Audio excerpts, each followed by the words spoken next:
Hello and welcome back to NA Turbo. I thought I'd change things up and do a bit of a vlog style sort of video, really. Just a quick one, nothing too big. It's the first time I put myself on camera, so yeah, normally I like to show you what's going on in the cars behind it, rather than looking at my ugly mug.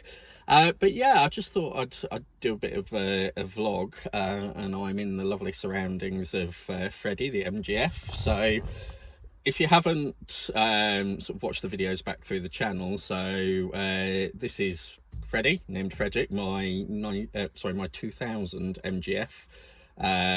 Still an F, not a TF, so not to get confused with the two. The F's run on the hydrogas system still. The TF's later switched to coils, and there was a lot more outer and underbody modifications.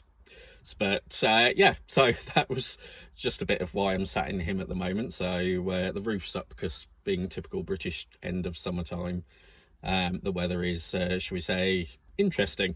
But yeah, I thought I'd just do a bit of a vlog because if you've been sort of watching the channel for a bit now,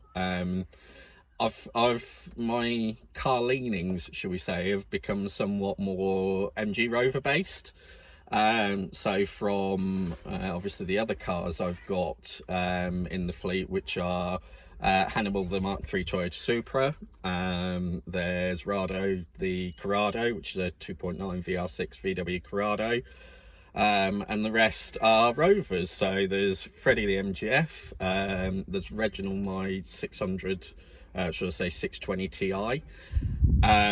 So there's him as well, and in the family now we've actually got more Rovers than any other cars, so we've pretty much got one of every model of Rover, really, all the way up from Ryan's SD1 V8, which hopefully, once he's done his carb tuning, you'll see more bits of on the channel, to obviously the 620 Ti, the MGR ZT DT, so the turbo diesel, and Ryan's new 45 L series turbo diesel as well. So we are becoming quite a Rover family, and I just thought I'd do a bit of a vlog really about why I've changed my leanings. So obviously back when you're growing up, you grow up with cars. You know, I was always a German car fan, so my car sort of fascination started with Vauxhalls, really. My dad had loads of Cavalier SRI Mark IIIs, and I was big into touring cars at that time growing up. So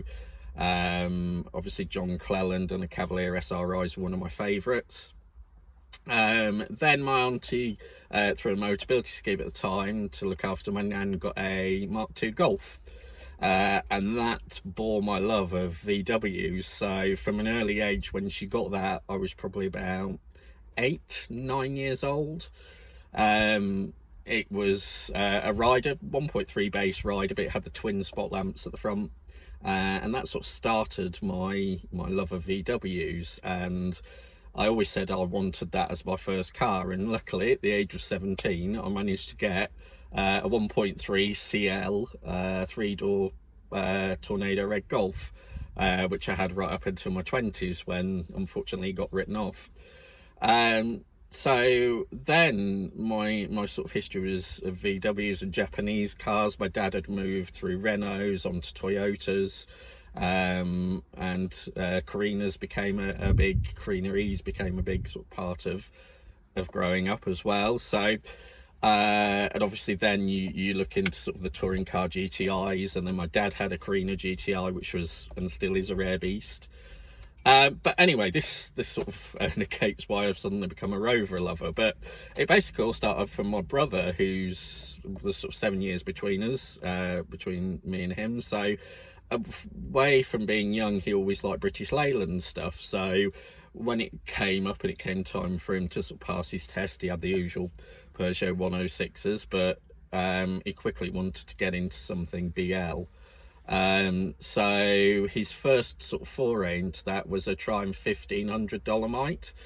So he got that when he was in his early 20s, very early 20s. He was still at college, and I was still mixed about BL stuff, obviously, growing up through the noughties and 2000s.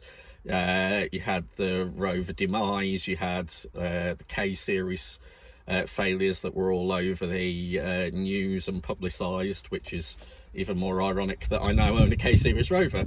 But yeah, so sort of going through that, and as you do, you sort of, when you're learning and growing up, you sort of take on what people are saying. And so I sort of had that Rovers are crap mentality growing up, and it wasn't until my brother started getting into them, and the Dolomite was a gorgeous car that I loved driving, and then it wasn't until sort of he then moved on, he got his SD1 V8 that he started doing up.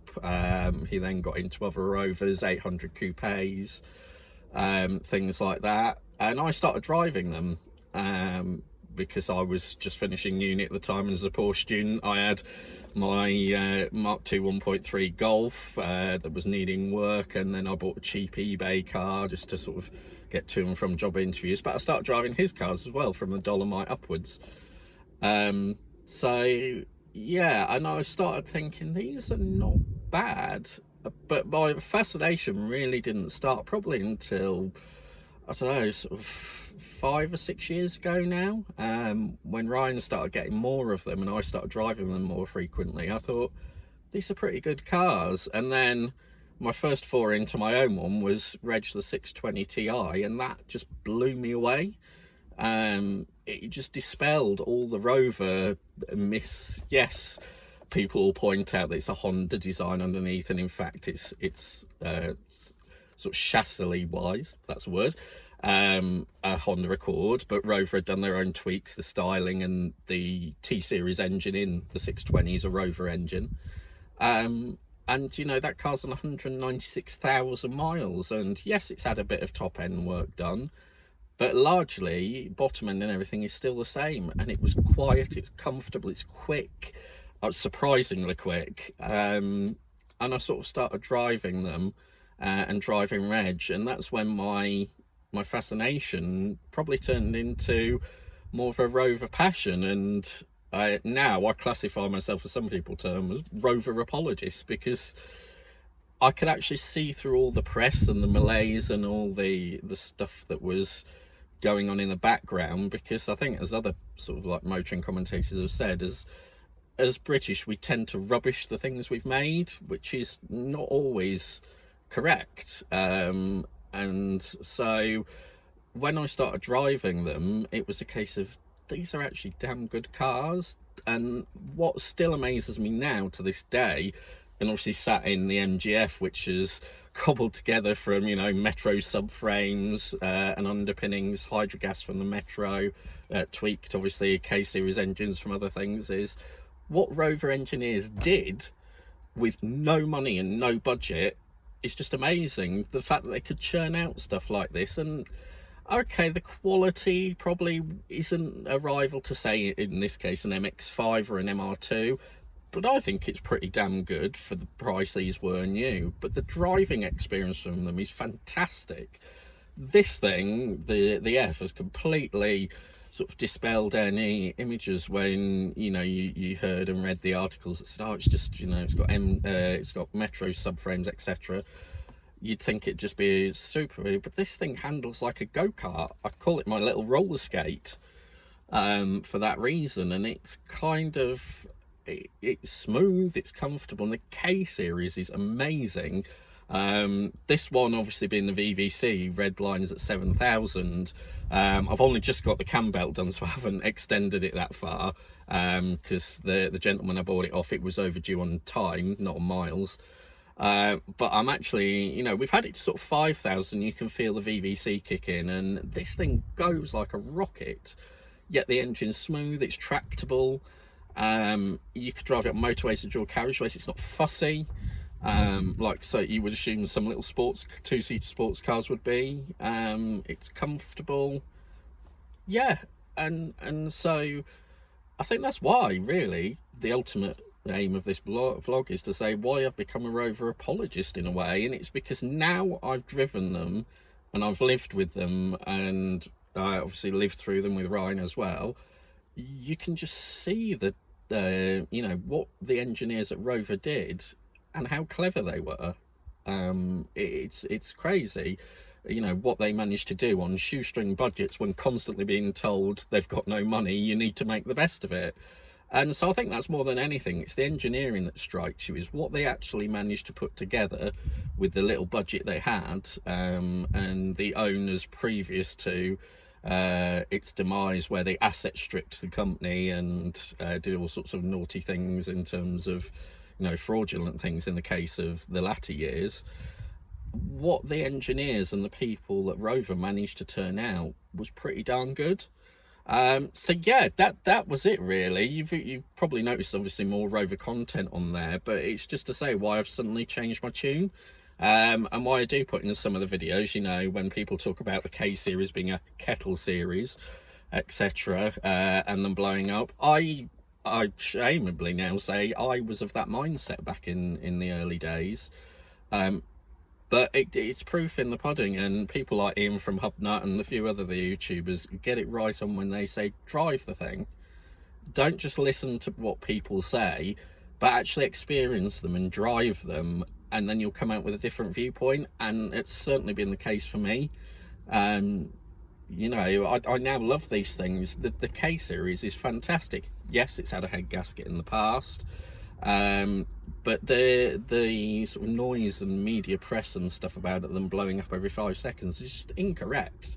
If they were done and repaired correctly, this one was done about 7-8 years ago now, and you keep an eye on things like the coolant level, and in particular on the Fs, the steel pipes that go underneath. So when Freddie here went off to Martin the mechanic, I had him check the steel pipes underneath, because they are still the steel and not the stainless ones. And he said they're getting a bit rusty, probably be worth, you know, if I'm going to hang on to him, changing them. So I'll take that advice on, because the one thing K series don't like is being overheated. Pretty much it's undesirable in most cars, but a K series particular, it has to have its cooling bang on, and it has to be looked after. You know, a bit like people say with some of the Alpha T-Sparks, for example, you know, you have to service them and maintain them. If you mistreat them, they're not going to like it, and they'll repay you in a way you don't want to be repaid for it. So like with this, I always check, make sure its coolant levels right, its oil levels right. Now I've had the cam belt and the thermostat and everything else changed, I'm constantly keeping an eye on the gauges just to make sure it's all right. And touch wood, there isn't, but if there was any signs of overheating, it would be stopped straight away. Some cars, you know, older cars, and perhaps the Japanese stuff, I've had it with, and the German and stuff to an extent, you can plod on and it's not going to do much damage, but these really don't like it. But that's it. It's not that they're any worse than other cars, it's just a factor of owning them. They don't like being run hot and overheated. Yes, Rover made cost-cutting errors in the first place, which is what caused the head gasket issues. And yes, it perhaps wasn't handled in a great way, where I think, for example, Land Rover admitted they had a head gasket problem, but Rover didn't.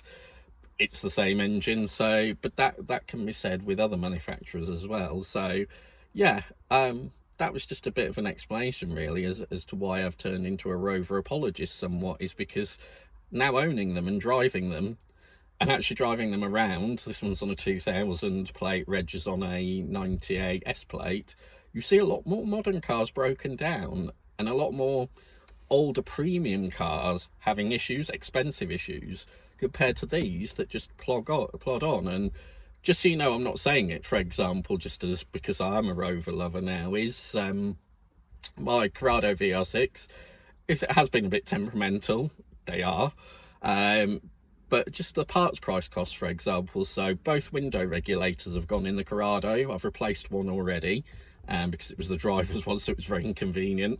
The passenger side's gone, so it needs replacing. The driver's side window regulator is, I don't know about the F because I haven't had a look at it yet, to be fair, but on the 600 they're bolted in, fairly easy to get to, just unbolt them and take them off, get your used one, bolt it in. And that part was £45 each from a breakers on eBay for a tested working one, and so it was dead easy to do. The Corrado one, on the other hand, took me a bit of time to source it because Corrado parts are rare, but the Corrado one, I got it from a well-known VW Breakers, and not that they're overcharging or anything, this is the price stuff is. It was £126 for a used working one, and now I'm faced with, I need to do the other side as well, yet I did 2 rears on Reg the 600 for £45 each. So yeah, parts prices as well, you know, it's all about these things. And yeah, the more I'm driving Rovers, the more I like them. It's not saying that I won't own other brands in the future. I'll still be love Hannibal the Supra and the Corrado and stuff, but yeah, these have really surprised me, and rightly so, because you know, they're good cars. So that's it, I've rambled on for a bit. Hopefully my face being on screen hasn't scared you off as subscribers. But yeah, obviously we'll go back to doing more stuff on the cars soon. Ryan's got a house move coming up, so things may be a bit disjointed. But yeah, it's we're just sort of going to move forward with the cars. We've obviously got the Hillman Super Minks that you haven't seen for a while, so Ryan was tweaking with some car bits to make it a little more peppier on that. The Renault 21's back now, so we'll be doing some more stuff on that. And yeah, just join us along for the ride if you like what we're doing, and obviously Rover content will be a staple of what we're doing, obviously, till I decide I like something else, because unfortunately I haven't got endless space or money, so I can't keep them all. But yeah, so do hit like and subscribe. I've got other ideas for videos as well, sort of maybe a more vloggy style as well. So I'd like to do something on Project Drive, which was a sort of Phoenix 4 Rover era sort of issue. So if you'd like to see something like that, let me know in the comments. I may do it anyway and just sort of see how it goes, and that'll be comparing what a Project Drive car was, because we've got one of those, to what a non-Project Drive car is, because we've got one of those as well, and see the differences and what the Rover management at the time did. But yeah, thanks for joining me on this little vlog, and I know I've probably all the way through it, but yeah, do like and subscribe, and we'll see you again soon. Bye for now.